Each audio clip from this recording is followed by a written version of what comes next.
Welcome back to BMW Restored, and today we're trying to tackle my 645i CSCI hood.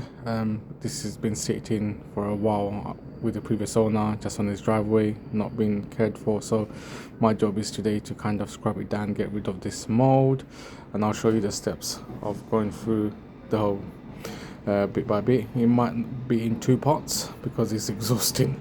So yeah, it's been just literally been really dirty. As you can see, the amount of mold. So we'll use few products, and this is the products we're going to use today, and the little scrubber.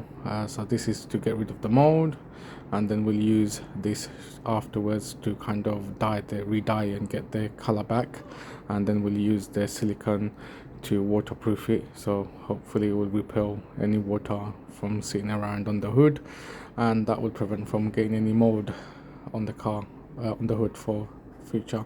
So we'll start off by spraying the hood first, and then let that sit for a bit, and then we can start scrubbing it. So as you can see, I started scrubbing now.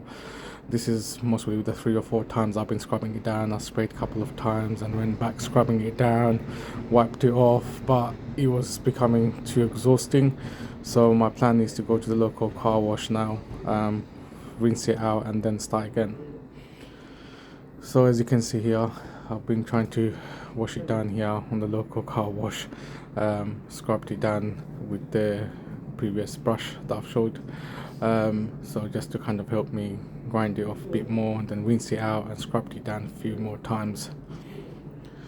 And then this is how it looks after a whole days of scrubbing and washing. I'll make another video of part 2, re-dyeing it and putting the repellent on.